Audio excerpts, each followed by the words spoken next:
اعوذ باللہ من الشیطان الرجیم بسم اللہ الرحمن الرحیم یا ایہا الذین آمنوا استعینوا بالصبر والصلاۃ ان اللہ مع الصابرین۔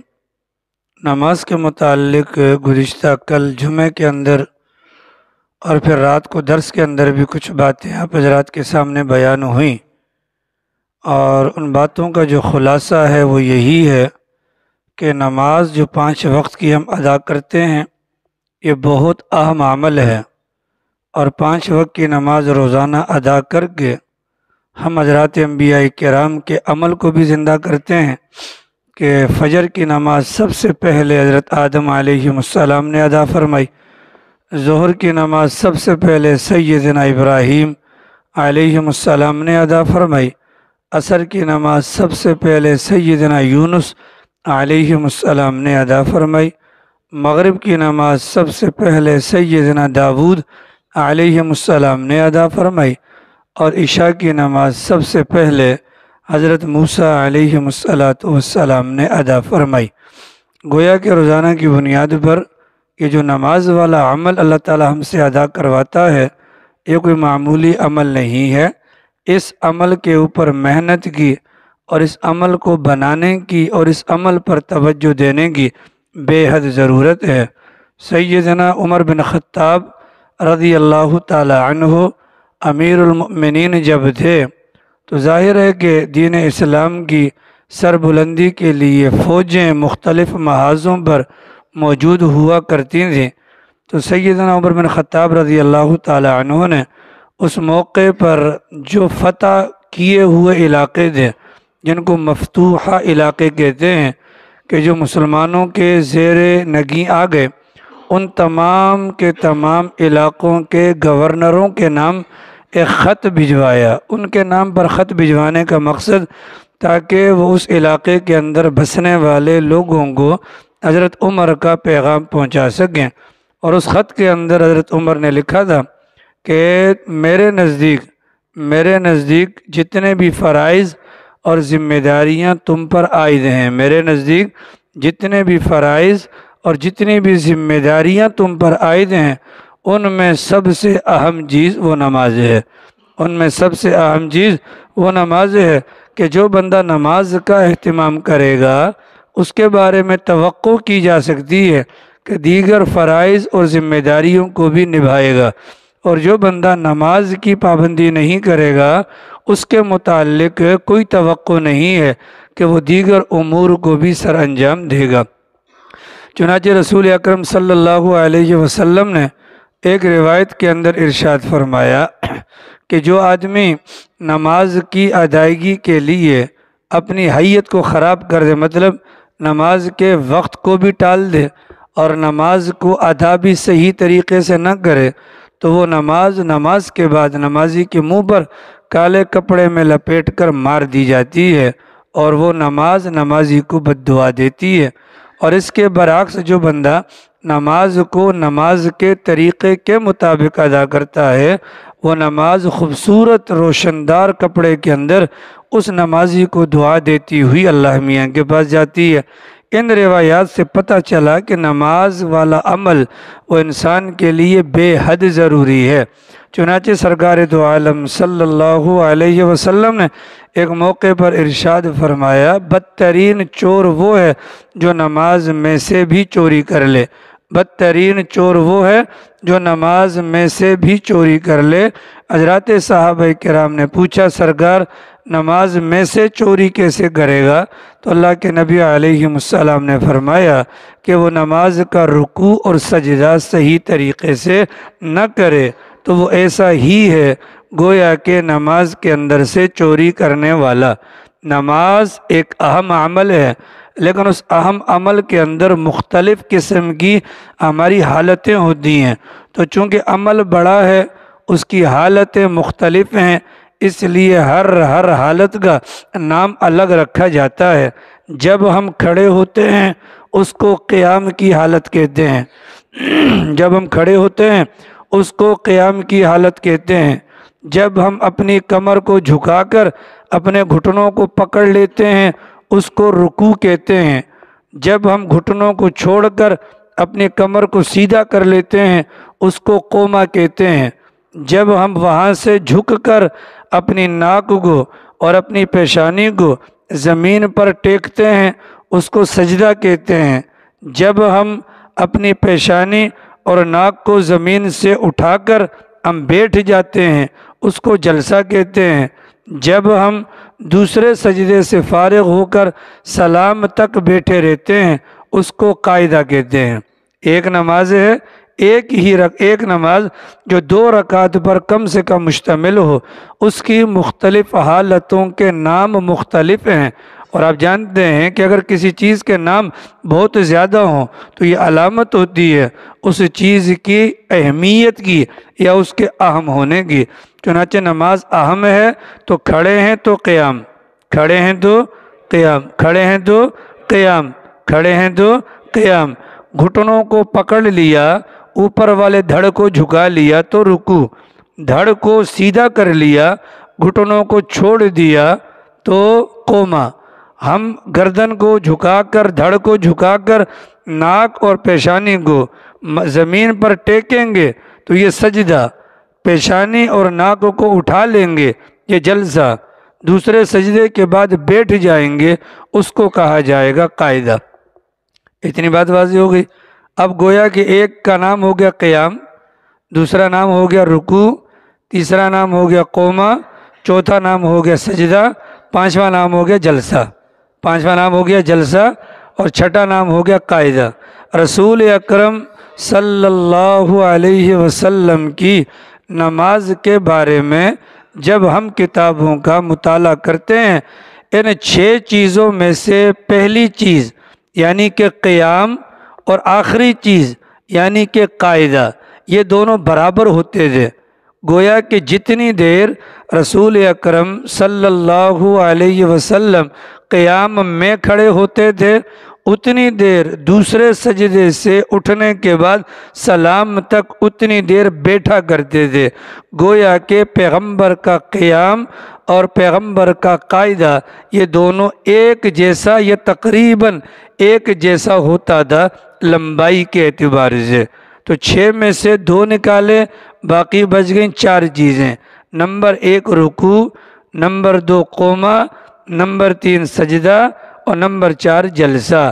پیغمبر صلی اللہ علیہ وسلم کی نماز کی ان 4 حالتوں کے متعلق احادیث مبارکہ میں ملتا ہے کہ یہ چاروں حالتیں بھی تقریباً برابر ہوتی تھیں۔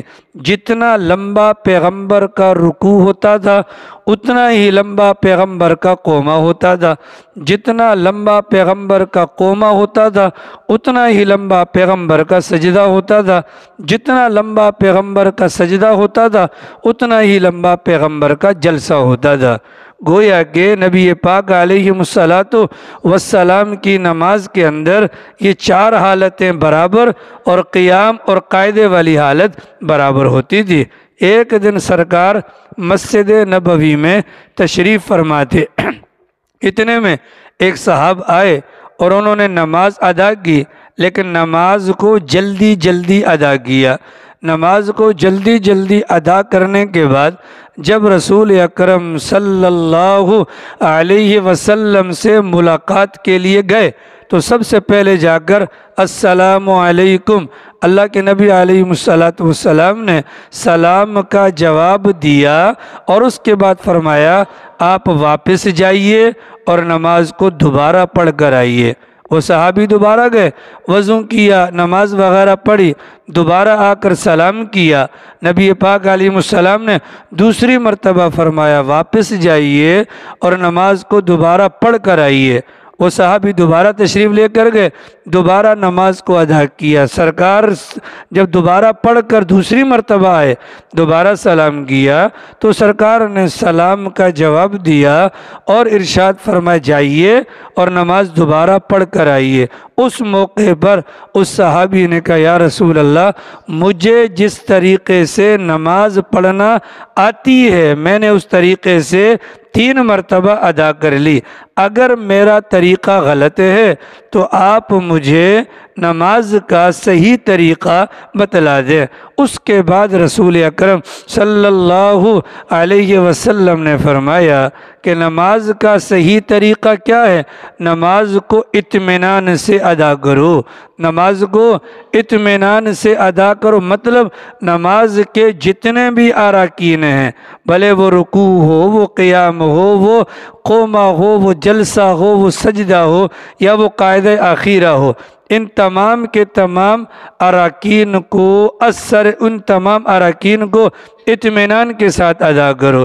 تو پیغمبر نے ایک صحابی کو 3 مرتبہ ان کی نماز پر ٹوکا، وجہ کہ وہ نماز پڑھ رہے تھے، ارکان مکمل تھے لیکن ارکان اطمینان سے ادا نہیں ہو رہے تھے، تو پیغمبر نے فرمایا جائیے نماز کو دوبارہ پڑھیے۔ اور آپ اور میں جانتے ہیں نماز دوبارہ کب پڑھی جائے گی؟ جب پہلے والی نماز نہیں ہوگی، جب پہلے والی نماز نہیں ہوگی۔ اگر پہلے نماز ہو چکی ہے تو دوبارہ پڑھنے کا سوال ہی پیدا نہیں ہوتا۔ اس سے یہ پتہ چلا کہ نماز کے اندر اطمینان کے بغیر اگر نماز پڑھی گئی تو وہ نماز قابل قبول نہیں ہوگی۔ چنانچہ کسی نے کہا کہ نماز پڑھ کر بھی، کسی نے کیا کہا؟ نماز پڑھ کر بھی اگر سکون نہیں ملتا، نماز پڑھ کر بھی اگر سکون نہیں ملتا تو نماز کو سکون کے ساتھ پڑھ لیا جائے۔ نماز پڑھ کر بھی اگر سکون نہیں ملتا تو نماز کو سکون کے ساتھ ادا کر لیا جائے۔ اب جو آپ کے سامنے بات رکھنی ہے وہ یہ ہے کہ قیام کی حد تک جو پہلی حالت ہے اس میں تو اللہ کا فضل ہے، ہم کچھ نہ کچھ یعنی کہ بہتر ہیں، چونکہ ہم نے اس میں ثنا بھی پڑھنی ہوتی ہے، ہم نے اعوذ باللہ بسم اللہ سورہ فاتحہ اور اس کے بعد سورت پڑھنی ہوتی ہے، لہٰذا اس میں جو ہمارا کھڑا ہونا ہوتا ہے وہ کافی حد تک بہتر ہوتا ہے، کافی حد تک بہتر ہوتا ہے۔ البتہ جو 4 چیزیں اس کے بعد والی ہیں، قاعدہ بھی صحیح ہو جاتا ہے، لیکن درمیان والی جو 4 چیزیں ہیں ان میں سے ایک رکوع آ گیا، دوسرے نمبر پر قومہ آ گیا، تیسرے نمبر پر سجدہ آ گیا اور چوتھے نمبر پر جلسہ آ گیا۔ ان 4 مواقع پر ان اعمال کی ادائیگی میں یا ان اراکین کی ادائیگی میں ہم سے کوتاہی ہوتی ہے۔ اس کوتاہی پر اگر محنت کر لی جائے تو ہماری نماز بن جائے گی، ہماری نماز بن جائے گی۔ ان 4 میں سے اب ذرا بات کو تھوڑا توجہ کے ساتھ سمجھیے گا تاکہ گھچ پچ نہ ہو جائے۔ یہ جو 4 ارکان ہیں ان میں سے رکوع کرنا یہ فرض ہے، رکوع کرنا کیا ہے؟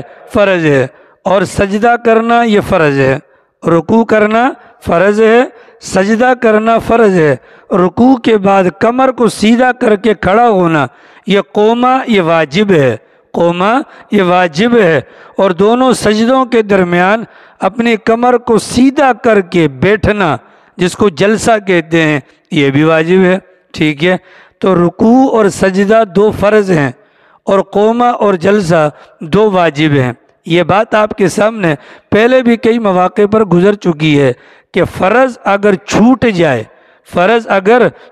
جائے تو نماز نہیں ہوگی، واجب اگر جان بوجھ کر چھوڑ دیا تو نماز نہیں ہوگی، واجب اگر غلطی سے چھوٹ گیا تو سجدہ سہو کرنا پڑے گا، تب کہیں جا کر ہماری نماز بچے گی۔ ایک ہو گیا رکوع، اگر رکوع نہ کیا یا صحیح نہ کیا تو فرض پورا نہیں ہوگا، نماز ہی نہیں ہوگی۔ نمبر 2 سجدہ فرض ہے، اگر فرض نہ کیا مطلب اگر پیشانی کو زمین پر نہ ٹیکا، ناک کو زمین پر نہ ٹیکا تو فرض ادا نہیں ہوا، جب فرض ادا نہیں ہوا تو سجدہ بھی ادا نہیں ہوگا، جب سجدہ ادا نہیں ہوگا تو نماز بھی ہماری نہیں ہوگی۔ رکوع کے اندر جہاں پر ہاتھوں کو لے جا کر اپنے گھٹنوں کو پکڑنا ہے، اگر گھٹنوں کو نہیں پکڑا گیا، اگر گھٹنوں پر ہاتھوں کو نہیں پہنچایا گیا، رکوع نہیں ہوگا، رکوع نہ ہونے کی وجہ سے فرض نہیں ادا ہوگا، فرض چھوٹ گیا تو ہماری نماز باطل ہو جائے گی۔ ٹھیک ہے. واجب کا معاملہ اگر جان بوجھ کر ہم نے رکوع سے اٹھنے کے بعد کمر کو سیدھا نہ کیا، کمر کو سیدھا نہ کیا بلکہ ہلکا سا اشارہ کر کے ہم وہیں سے سجدے میں چلے گئے، یا سجدے سے اٹھنے کے بعد اپنی کمر کو سیدھا نہ ہونے دیا، اٹھتے کے ساتھ وہیں سے کوے کی طرح ہم نے ٹھونک مار دی، تو واجب ہمارا جان بوجھ کر چھوٹا. تو جان بوجھ کر چھوڑنے پر اب سجدہ سہو بھی کرے گا تو بھی نماز نہیں ہوگی، کیونکہ سجدہ سہو تو کیا جاتا ہے جب نماز کا کوئی واجب غلطی سے چھوٹ جائے. اتنی بات دماغ میں آ گئی، اس بات کو کونے پر رکھیں. اب آ جائیں ان 4 اعمال کی متعلق. ان میں سے پہلا نمبر آ گیا رکوع، دوسرا نمبر آ گیا سجدہ. میں نے آپ کو بتلایا یہ دونوں چیزیں ہیں فرض. یہ دونوں چیزیں کیا ہیں؟ فرض. دونوں چیزیں کیا ہیں؟ صحیح. دونوں چیزیں کیا ہیں؟ فرض. دونوں چیزیں کیا ہیں؟ فرض. جب یہ دونوں چیزیں فرض ہیں تو رکوع اور سجدے کے 3 درجے ہیں. رکوع اور سجدے کے 3 درجے ہیں. رکوع اور سجدے کے 3 درجے ہیں. پہلا درجہ ہے فرض، پہلا درجہ ہے فرض، دوسرا درجہ ہے واجب، تیسرا درجہ ہے سنت. رکوع اور سجدے کے 3 درجے ہیں. پہلا درجہ ہے فرض، دوسرا درجہ ہے واجب، تیسرا درجہ ہے سنت. رکوع اور سجدے کے 3 درجے ہیں. پہلا درجہ ہے فرض، دوسرا درجہ ہے واجب، تیسرا درجہ ہے سنت. اتنی بات دماغ میں رہے گی. جو فرض ہے اس کو پورا ادا کرنا پڑے گا. اگر نہیں کریں گے عمل نہیں ہوگا، نماز نہیں ہوگی. جو واجب ہے جان بوجھ کر اگر کوتاہی کی گئی تو عمل پورا نہیں ہوگا، نماز گئی. اگر غلطی سے کر لیا، سلام پھیرنے سے پہلے وہ واجب درجہ چھوٹنے کی وجہ سے 2 سجدے کریں گے تو واجب کی ادائیگی کی وجہ سے اور ان سجدوں کی وجہ سے نماز بچ جائے گی. اور سنت کا فائدہ، جو تیسرا درجہ سنت کا، اگر سنت کے مطابق کریں گے تو یہ اجر و ثواب کے اندر اپنا زیادتی کا سبب بن جائے گا. اتنی بات ہو گئی. ہم قیام میں کھڑے ہوتے ہیں، رکوع کس کو کہتے ہیں یہ ذرا سمجھیے گا. ہم قیام میں کھڑے ہیں، ہمارے ہاتھ بندھے ہیں. قل هو اللہ احد اللہ الصمد لم یلد ولم یولد ولم یکن لہ کفوا احد پڑھ لیا. یہ ہمارا ہاتھ چھوٹ گیا، یہ ہمارا ہاتھ چھوٹ گیا. ہمارے ہاتھوں میں حرکت آ گئی. پہلے ہم سکون سے تھے نا، اب ہمارے ہاتھ ہل گئے، اب ہمارے ہاتھ چھوٹ گئے. اگلے لمحے ہم نے کیا کرنا ہے؟ اپنے اوپر والے دھڑ کو جھکانا ہے.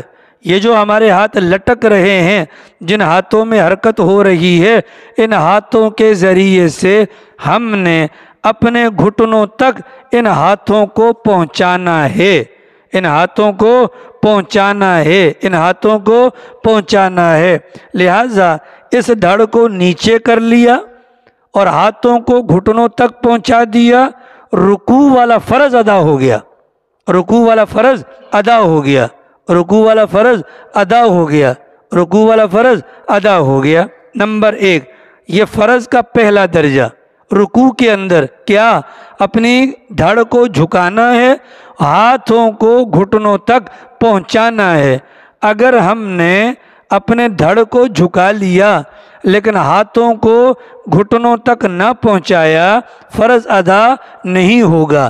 ہاتھوں کو گھٹنوں تک پہنچانا اور پیچھے والے اوپر والے دھڑ کو جھکانا کہ کمر ہماری سیدھی ہو جائے، اتنا درجہ رکوع میں فرض ہے. اتنا درجہ کیا ہے؟ فرض ہے. دوسرا درجہ واجب ہے رکوع میں. وہ کیا ہے؟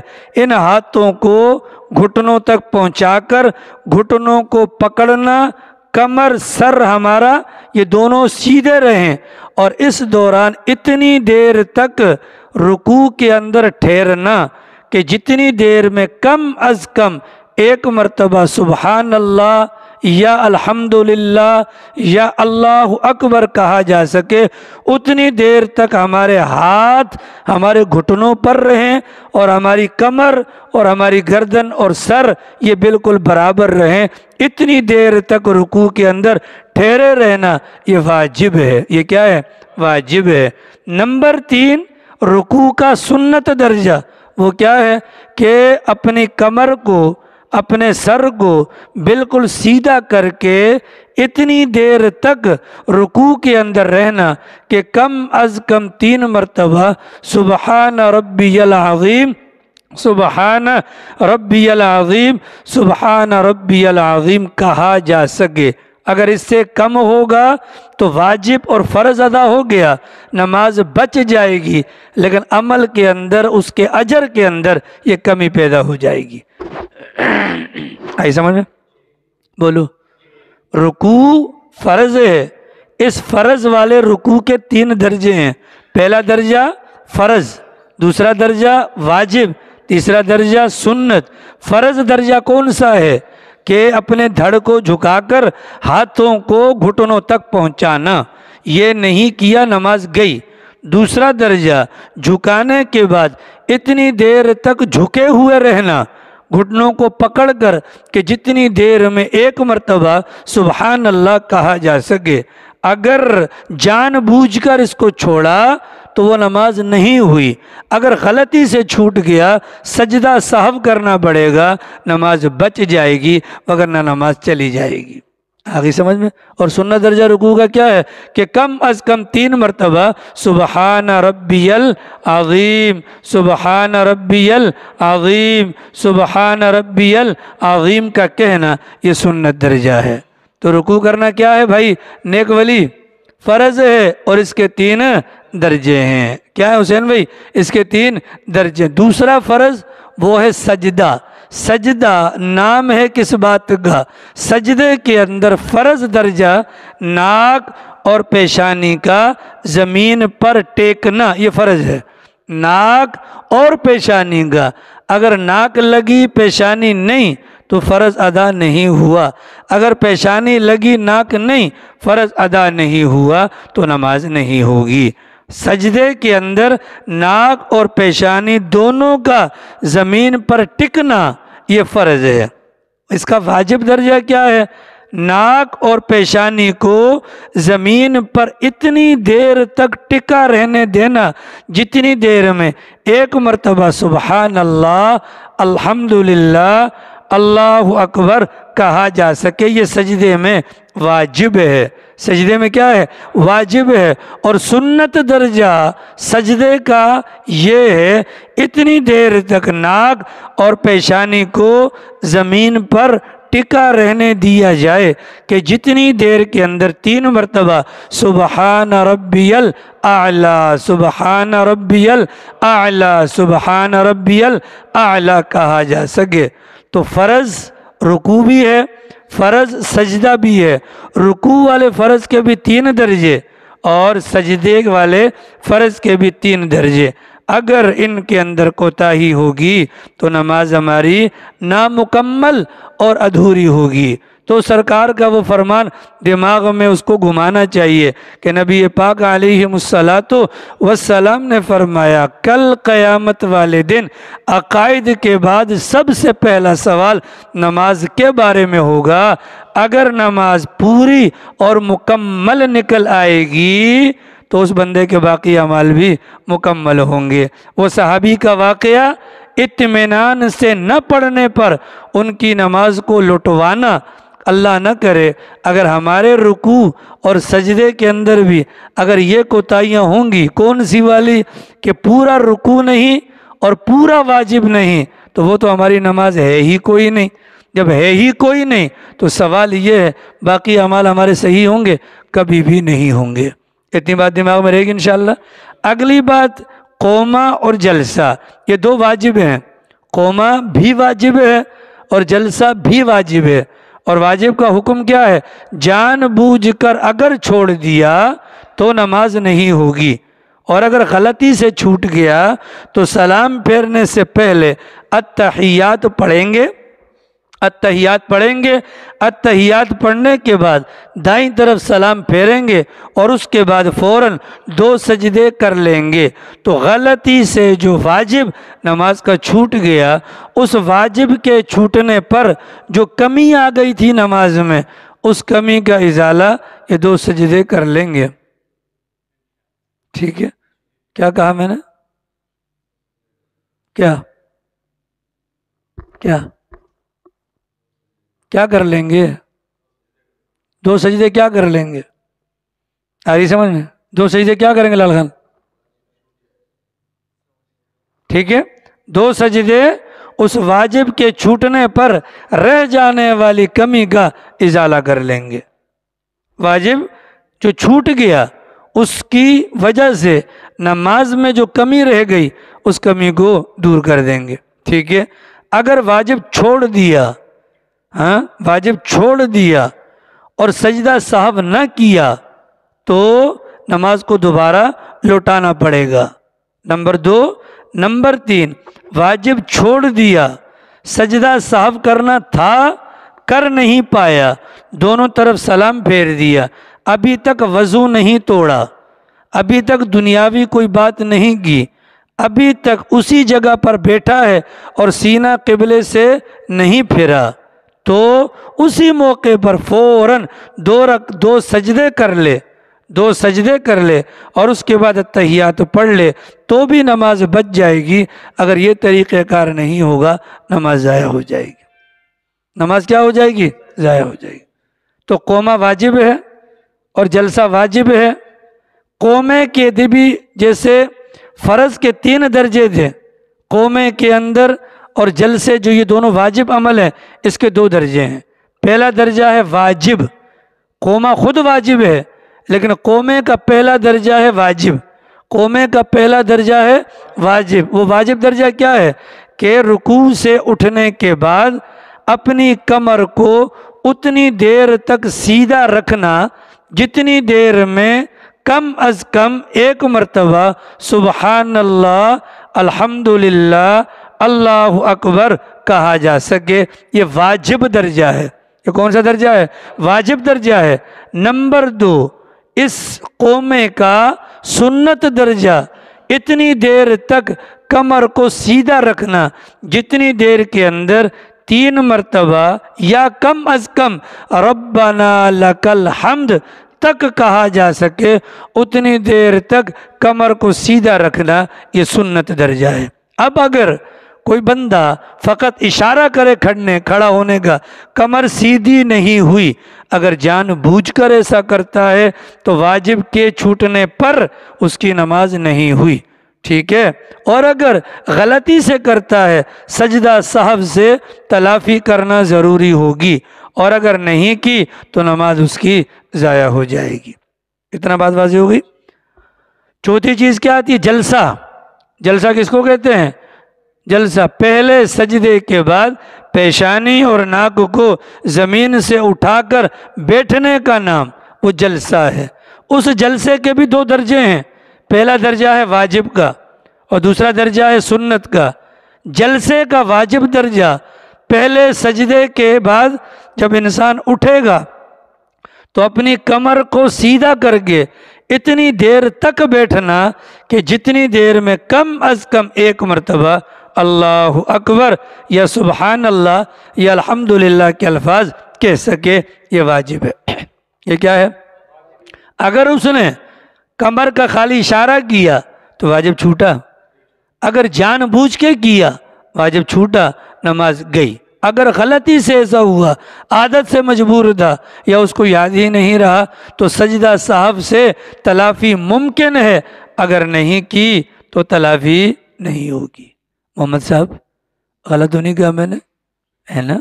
آگے سمجھ میں۔ اور سنت درجہ کیا ہے؟ سنت درجہ اتنی دیر تک 2 سجدوں کے درمیان بیٹھنا کہ جتنی دیر میں کم سے کم 1 دفعہ 3 دفعہ آدمی اللہ اکبر اللہ اکبر اللہ اکبر کہہ سکے، اتنی دیر تک کمر کو سیدھا رکھ کر بیٹھنا یہ سنت درجہ ہے۔ اتنی بات واضح ہو گئی جی۔ اب اگلی بات سنیے، رکوع اور سجدہ جو کہ فرض ہیں، اور ان کے 3 درجات ہیں۔ پہلا درجہ فرض والا درجہ کسی نہ کسی طور پر ہم ادا کرتے ہیں الحمدللہ۔ ہم میں سے کوئی بندہ بھی ایسا نہیں ہوگا جو رکوع کرے اور گھٹنے تک ہاتھوں کو نہ پہنچائے۔ اگر گھٹنے تک ہاتھ پہنچ گئے اور اوپر والا دھڑ جھک گیا یا ماتھا اور ناک زمین پر ٹک گئی تو ہمارا فرض ادا ہو گیا، نماز بچ جائے گی۔ خرابی آتی ہے رکوع کے واجب درجے کو ادا کرنے میں اور سجدے کے واجب درجے کو ادا کرنے میں، لہٰذا اس پر محنت کرنے کی بڑی اشد ضرورت ہے۔ اگر رکوع اور سجدے کا فرض درجہ ادا کر لیا نماز کچھ نہ کچھ بچ جائے گی، لیکن واجب درجہ اگر چھوڑ دیا اور وہ جان بوجھ کر تو پھر ہماری نماز ضائع ہو جائے گی۔ لیکن رکوع اور سجدے کے اندر کچھ نہ کچھ الحمدللہ ہماری نماز ہو جاتی ہے، اگرچہ سنت کے مطابق نہیں، لیکن وہ جو فریضہ ہے وہ گردن سے اتر جاتا ہے۔ البتہ خرابی آتی ہے قومے کے اندر اور خرابی آتی ہے جلسے کے اندر۔ خرابی آتی ہے قومے کے اندر اور خرابی آتی ہے جلسے کے اندر۔ بہت سارے لوگوں کو آپ دیکھیں گے کہ وہ رکوع، وہ قومہ اور جلسہ ان کا صحیح نہیں ہوتا۔ اگر آپ مجھ سے درس کے بعد پوچھیں گے میں نشاندہی کروں گا کہ وہ کون ہے وہ بدبخت کہ جو ساری زندگی اپنے آپ کو دھوکے میں ڈالے ہوئے ہیں۔ یہ بڑی بڑی داڑیاں ہیں، تبلیغ میں وقت لگا ہوا ہے، خدا کی قسم 4 مہینے بھی لگے ہیں، لیکن ان کی نماز میں آپ کو ویڈیو بنا کر دکھاؤں، آپ لعنتیں دیں گے تو خدا کہاں سے سینے سے لگائے گا۔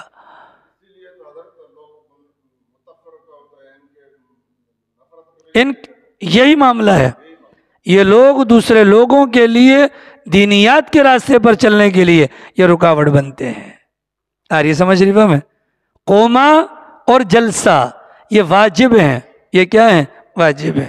اب اس واجب کے لیے انسان کو پریکٹس اگر کر لے، تھوڑا سا انسان اگر توجہ کر لے تو اللہ کی ذات سے امید ہے کہ ہمیں ہمارے عمل کو بچانے میں بڑی مدد مل جائے گی۔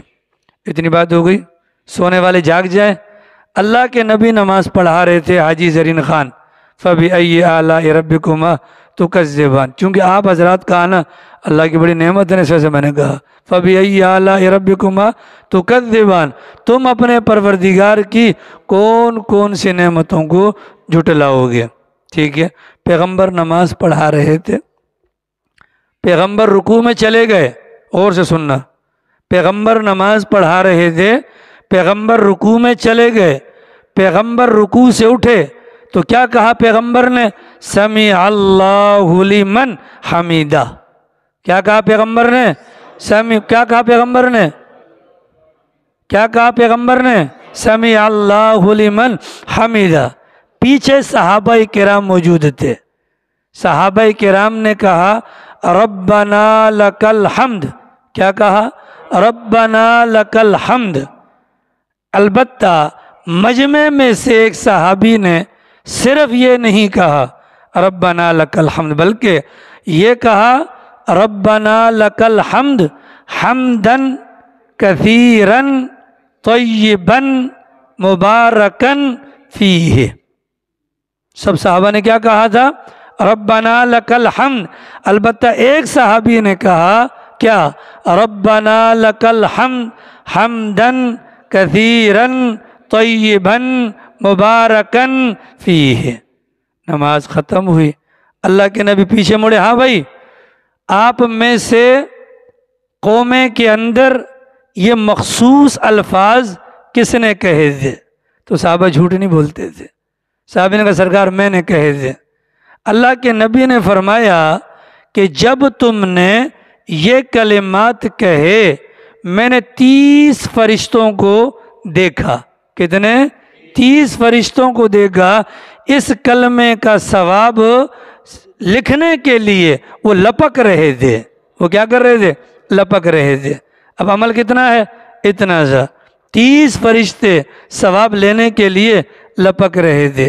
اگر ہم اس جملے کو یاد کر لیں تو جب ہم رکوع سے اٹھیں گے اٹھ کر ہم کہیں گے ربنا لکل حمد تو قومے کا واجب درجہ ادا ہو گیا۔ ساتھ میں ہم کیا کہہ دیں گے؟ حمدن کثیرن طیبن مبارکن فیہ۔ ایک فائدہ قومے کا سنت درجہ بھی زندہ ہو جائے گا، اور دوسرا فائدہ پیغمبر کے فرمان کے مطابق 30 فرشتے اس کے ثواب کو لینے کے لیے لپکیں گے۔ تو 4 رکعت والی نماز میں تو 30 30 30 120 فرشتے ہمارے ان 4 رکعتوں میں کہے جانے والے کلمات کے ثواب کو لینے کے لیے لپکیں گے۔ تو فائدہ ہوگا کہ نہیں ہوگا؟ ٹھیک ہے، 2 سجدوں کے درمیان بیٹھتے ہیں تو میں نے آپ کو بتلایا واجب درجہ کمر سیدھی ہو اور اللہ اکبر یا سبحان اللہ کی مقدار میں کمر کا سیدھا کرنا یہ ضروری ہے۔ یہ کمر کا سیدھا کرنا کیا ہے؟ ضروری ہے۔ اتنا کر لیا نا، ٹھیک ہے، تو جلسے کا واجب درجہ پورا ہو جائے گا، جلسے کا واجب درجہ پورا ہو جائے گا۔ البتہ جلسے کا سنت درجہ پورا ہو جائے۔ حضرت علی المرتضی رضی اللہ تعالی عنہ سنت درجے کو پورا کرنے کے لیے 2 سجدوں کے درمیان بیٹھ کر 3 مرتبہ پڑھتے تھے کیا؟ اللہم اغفر لی، پڑھو اللہم اغفر لی، اللہم اغفر لی، اللہم اغفر لی، 3 مرتبہ کہیں گے، ڈبل فائدہ۔ فائدہ نمبر 1 واجب درجہ بھی ہو گیا، اور فائدہ نمبر 2 سنت درجہ بھی ہو گیا، اور فائدہ نمبر 3 دعا بھی ہو گئی۔ اے اللہ تو مجھے معاف کر دے، اے اللہ تو مجھے معاف کر دے، اے اللہ تو مجھے معاف کر دے۔ فائدہ ہوا کہ نہیں ہوا؟ اور رسول اکرم صلی اللہ علیہ وسلم 2 سجدوں کے درمیان دعا مانگا کرتے تھے، جلسے کے دوران دعا مانگتے تھے کیا؟ یعنی میری جان توجہ سے بیٹھیں تھوڑا سا۔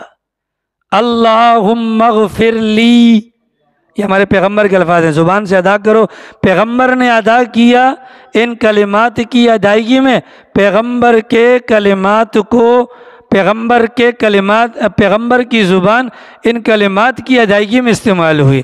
اللہ کا شکر ہے 1444 سال کے بعد اللہ نے ہماری زبان کو اس قابل بنایا کہ پیغمبر کی زبان سے نکلے ہوئے الفاظ کو اللہ نے ہماری زبان کا حصہ بنایا۔ فائدہ ہے کہ نہیں؟ پیغمبر پڑھا کرتے تھے کیا؟ اللہم اغفر لی، نمبر 1، اللہم اغفر لی ورحمنی، اللہم اغفر لی، اللہم اغفر لی ورحمنی، ورحمنی وعافنی، وعافنی واہدنی وارزقنی۔ اللہم اغفر لی ورحمنی وعافنی واہدنی وارزقنی۔ اللہم اغفر لی، بولو اللہم اغفر لی ورحمنی وعافنی واہدنی وارزقنی۔ اے اللہ مجھے معاف کر دے، اے اللہ مجھ پر رحم کر دے، اے اللہ مجھے عافیت دے دے، اے اللہ مجھے ہدایت دے دے، اے اللہ مجھے روزی دے دے۔ ٹھیک ہے، تو دونوں جلسوں کے، دونوں سجدوں کے درمیان اگر جلسے کے اندر اگر ہم بیٹھیں گے تو کتنا فائدہ ہوگا۔ جو دعائیں پیغمبر نے مانگی ہیں وہ سرکاری دعائیں ہیں۔ وہ کیا ہیں؟ کیا ہیں؟ سرکاری دعائیں کو مطلب پتہ ہے کہ پیغمبر نے اپنی مرضی سے وہ الفاظ نہیں کہے، اللہ نے دل میں ڈالے اور پیغمبر کی زبان پر جاری ہوئے۔ جب وہ سرکاری دعائیں ہیں ان دعاؤں کی قبولیت کے اندر کوئی شک نہیں ہوگا۔ تو یہ جو 4 چیزیں ہیں ان پر محنت کرنے کی ضرورت ہے۔ نمبر 1 رکوع، نمبر 2 سجدہ، نمبر 3 قومہ، اور نمبر 4 جلسہ۔ اتنی بات واضح ہوگی۔ اب میں آپ سے گزارش یہ کروں گا، اپنی نمازوں پر محنت کے لیے 2 کتابیں ہیں بھیا۔ ایک کتاب ہے چھوٹی سی، استاد محترم حضرت شیخ الاسلام مفتی محمد تقی عثمانی صاحب کی، اس کتاب کا نام ہے نمازیں سنت کے مطابق پڑھیں۔ چھوٹی سی کتاب ہے، نمازیں سنت کے مطابق پڑھیں۔ ان نمازوں کے طریقے کو یا سنتوں کو سامنے رکھ کر اپنی نماز پر توجہ دینے کی ضرورت ہے۔ اور عورتوں کی نماز کا طریقہ چونکہ مردوں کی نماز سے الگ ہے، اس لیے عورتوں کی نماز کا بہترین طریقہ جو ہمیں مل سکتا ہے، خواتین کا طریقہ نماز استاد محترم حضرت مولانا مفتی عبدالرؤوف سکھروی صاحب دامت برکاتہم العالیہ کی لکھی ہوئی ہے۔ ان دونوں کتابوں کو لازمی پڑھیں اور اپنے گھر کی مستورات کی نمازوں کی بھی فکر کریں تاکہ ہماری نمازیں بچ جائیں۔ تو یہ کچھ باتیں تھیں نماز کے حوالے سے، کچھ باتیں تھیں نماز کے حوالے سے کہ بدترین چور وہ ہے جو نماز میں سے بھی کیا کرتا ہے، چوری کرتا ہے۔ اس میں شرمانے کی بات نہیں ہے، اگر ہمارے اندر کوئی غلطی ہے اپنی اصلاح کریں، استاد کے پاس چلے جائیں، یہ لوگوں کو بتلائیں میری نماز کو دیکھو کوئی کمی تو نہیں ہے۔ اگر ہم جانتے ہیں کہ ہمارا کوئی جاننے والا ہے اس کی جا کر اصلاح کریں تو انشاءاللہ بہت فائدہ ہوگا۔ اللہ تعالیٰ توفیق عمل نصیب فرمائے، باقی انشاءاللہ کل بیان کریں۔ ان کی تو نماز ہی نہیں ہوتی، جو امام سے پہلے نیچے جائے گا اس کی شکل اللہ کھوتے کی بنائے گا، اور اس کا باقاعدہ واقعہ موجود ہے۔ کسی بندے نے اس بات کو مذاق میں لیا، امام سے پہلے جانے سے کیا ہوگا، ٹھیک ہے آج ذرا امام سے پہلے چلا جاتا ہوں، رکوع میں چلا گیا، مجمع اٹھ گیا، اور جب مجمع اٹھا تو دیکھا اس کی شکل اللہ نے گدھے کی بنا دی تھی۔ احکام شرع کا کبھی بھی مذاق مت اڑایا جائے۔ ایک بندے نے مسواک کی فضیلت کے متعلق سنا کہ مسواک مسواک مسواک، اس نے تکبر یا سنت کو نیچا دکھانے کی نیت سے مسواک کو اٹھا کر اپنی استنجے والی جگہ پر مارا، اللہ تعالیٰ نے وہاں سے خون جاری کیا، اسی خون کے اندر ڈوب کر وہ ظالم مر گیا۔ لہذا ایک ہی احکامات پر عمل کرنا، ہم کمزور ہیں، کوتاہی ہو سکتی ہے، مان تو لیں کہ یہ میری غلطی ہے۔ اللہ تعالیٰ توفیق عمل نصیب فرمائے، باقی انشاءاللہ